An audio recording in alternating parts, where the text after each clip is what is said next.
Assalamualaikum warahmatullahi wabarakatuh. Mohon izin memperkenalkan diri. Saya Selvi Rahmadianita Muflihun dari kelas 2A Prodi S1 Keperawatan dengan NIM 2110055. Baik, di sini saya akan menjelaskan web of caution gagal jantung.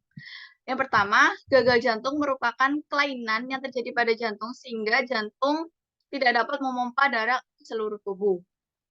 Gagal jantung sendiri dibagi menjadi 3 tipe. Yang pertama, gagal jantung kiri, gagal jantung kanan, dan gagal jantung kongestif atau gagal jantung yang terjadi pada jantung kiri dan kanan. Selanjutnya adalah faktor risiko terjadinya gagal jantung. Yang pertama adalah jantung koroner. Penyakit jantung koroner ini menyebabkan kelainan pada arteri koroner. Yang kedua, hipertensi. Hipertensi adalah tekanan darah tinggi yang menyebabkan kinerja jantung pun akan meningkat, yang lama-kelamaan dapat menyebabkan dekompensasi jantung. Yang ketiga adalah obesitas, di mana orang yang obesitas memiliki kadar natrium yang tinggi di dalam tubuhnya, dan kadar natrium yang tinggi ini dapat menyebabkan hipertensi, yang mana hipertensi penyebab utama terjadinya dekompensasi jantung. Selanjutnya adalah saya akan menjelaskan tentang penyebab gagal jantung. Yang pertama ada kelainan miokardial atau disfungsi miokard. Nah, kelainan primer atau disebut dengan kelainan primer yang terjadi pada otot jantung yang disebut dengan kardiomiopati atau lemah jantung. Karena otot jantung tidak dapat bekerja secara normal untuk memompa darah ke seluruh tubuh. Ada 3 tipe kardiomiopati ini. Yang pertama adalah hipertrofi atau penebalan otot jantung yang menyebabkan gangguan pada jantung untuk berkontraksi. Yang kedua, ada dilatasi kardiomiopati, yakni menonjolnya otot jantung dan melemah, sehingga jantung tidak dapat memompa secara adekuat. Yang ketiga, restricted kardiomiopati adalah kekakuan pada otot jantung, sehingga darah yang masuk dan darah yang keluar dalam jumlah yang sedikit, sehingga jantung tidak dapat memenuhi kebutuhan darah pada tubuh. Yang selanjutnya adalah beban tekanan berlebihan. Yang pertama adalah peningkatan tekanan yang berlebihan. Ini artinya jantung memompa darah lebih kuat untuk mengantarkan darah ke seluruh tubuh. Tekanan ini disebabkan karena jantung itu sendiri. Atau dalam keadaan stenosis aorta, yakni katup aorta tidak dapat terbuka dengan baik. Sehingga jika katup aorta ini tidak dapat terbuka dengan baik, terjadinya penumpukan volume cairan darah di ventrikel kiri.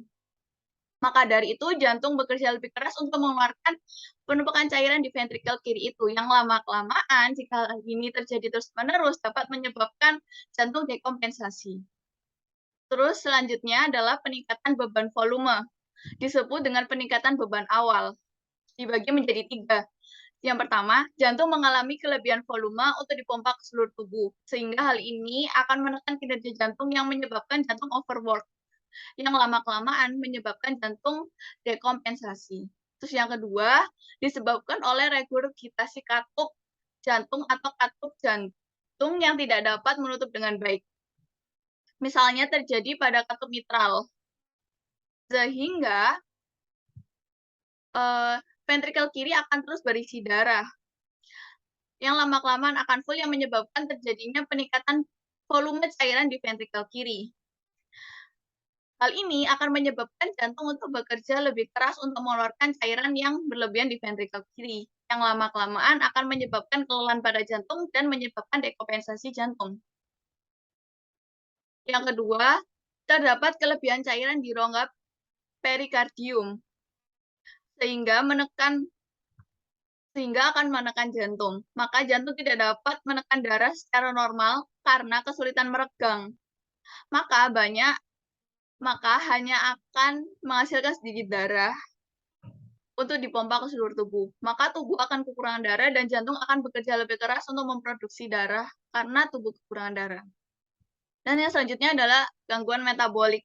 Adalah kelainan tubuh untuk memperoleh energi karena tubuh contohnya mengalami diabetes mellitus, di mana